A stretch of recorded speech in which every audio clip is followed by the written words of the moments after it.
Hello, grade 4. Welcome back to Project Teacher Jam. For today's lesson, we're going to talk about the Spanish colonization. Are you ready? Let's start.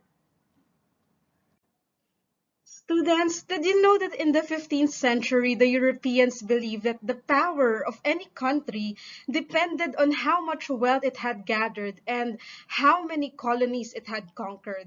The European monarchs thought that the fastest way to acquire power and wealth was through trade and colonization. For today's lesson, we have three questions to ponder. First, can you describe the adventure of Ferdinand Magellan until he reached the Philippines?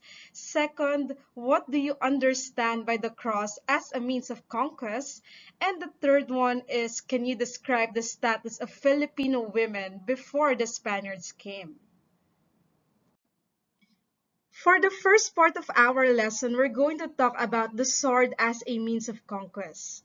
Spain's aim in colonizing overseas lands was motivated by three G's. It's called God, gold, and glory. Can you say that with me? God, gold, and glory. Very good. The first G is God. Spain's primary aim was the propagation of the Catholic faith. Thus, every expedition of discovery, exploration, and conquest was accompanied by Christian missionaries. However, the Philippines was predominantly a Muslim nation. Do you think there will be a problem in introducing the new faith to them?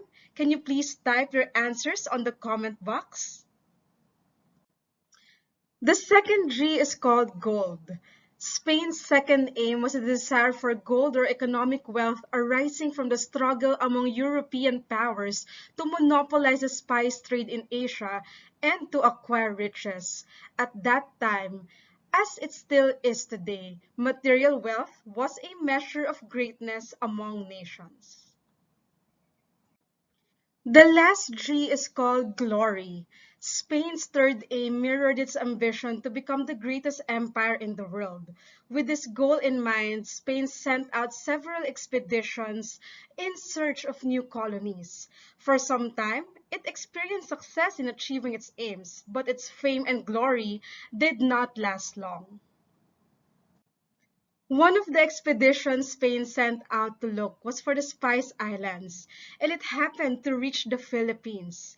This expedition was led by Ferdinand Magellan, and his crew were able to sight the Philippines on the 16th of March 1521 in the tall mountains of Samar. Isn't it amazing how the Philippines was rediscovered by accident? The question is, who is Ferdinand Magellan? He is actually a Portuguese explorer, but he is working for the King of Spain, and they were looking for a westward route to the Spice Islands of Indonesia. Magellan had three definite objectives for his trip: to find the Spice Islands, to spread Christianity, and to prove that the earth was round.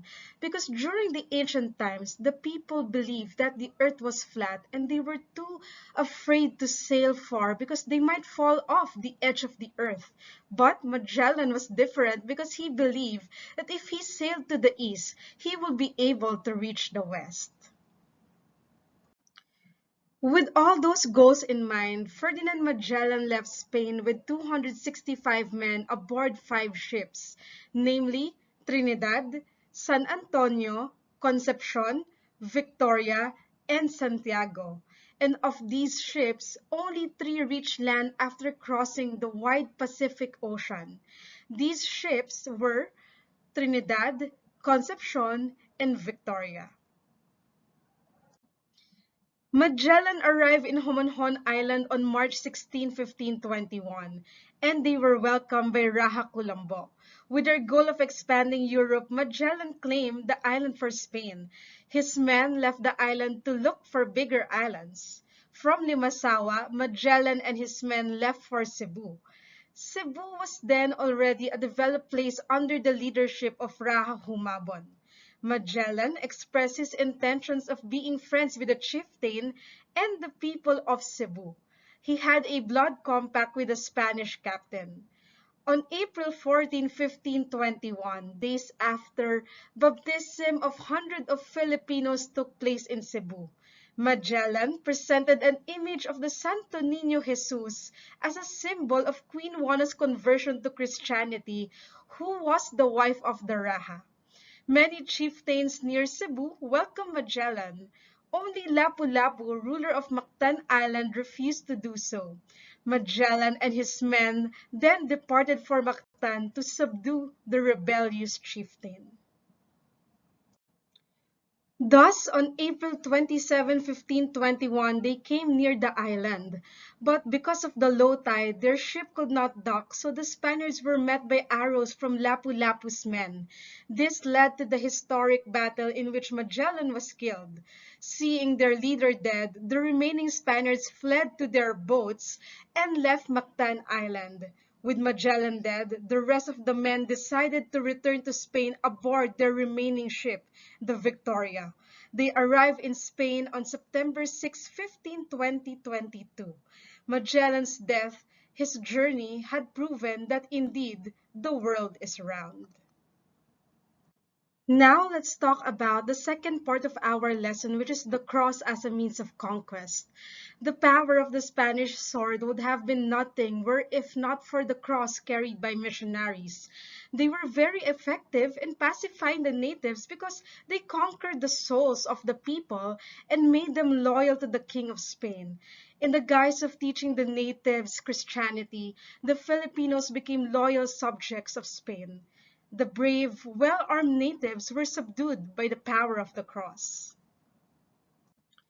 The Filipinos experienced many changes in their way of life under the Spanish colonizers. Some of these changes were seen in the Filipinos' family life, in the status of the women, and in the development of the fields of literature and arts. Are you ready to find out what these changes are? Family life during the Spanish period was greatly influenced by Christian teachings. The father, as the head of the family, was expected to be a good husband and provider of the family's needs.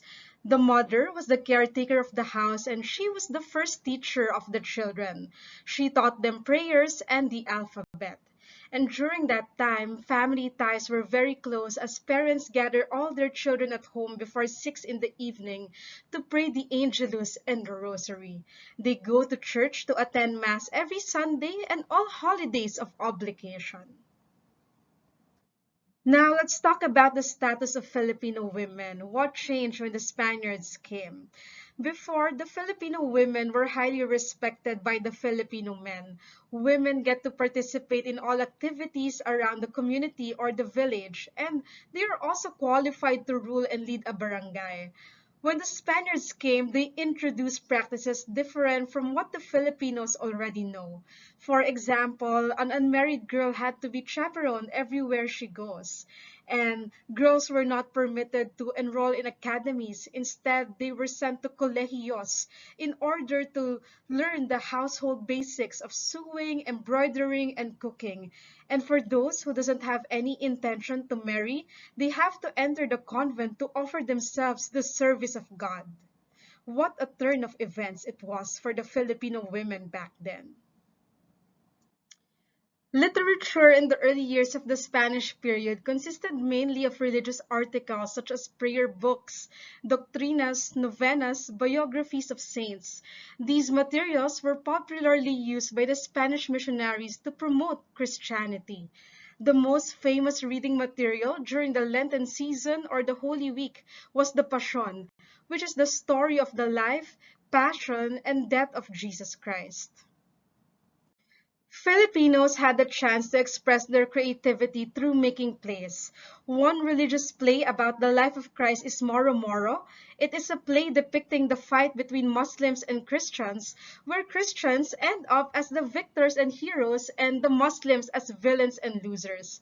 For literature, the most popular work was Francisco Balagtas' Florante at Laura, which is more than a love story because it is a masterpiece that talks about injustice, bad governance, and revolution. With this work, he was recognized as the Prince of Tagalog poets. The Spaniards' influence on the Filipinos is best seen in the religious theme of the paintings. The photo that you see on your screen right now was taken by Teacher Jem on her visit to Manila in the National Museum of Fine Arts, which depicts the arrival of Magellan in the island of Cebu to introduce the cross and the works of Jesus Christ. To wrap up our lesson, I have a short activity for you. Students, please talk about the traditions introduced by the Spaniards that are still observed in your family. And then, with your peers, make a summary of the traditions present in Filipino families that you still observe.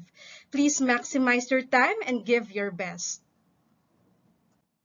Thank you so much for participating. Today, we learned about the Spanish colonization and its conquest using the sword and the cross. Did you learn something? I hope you do.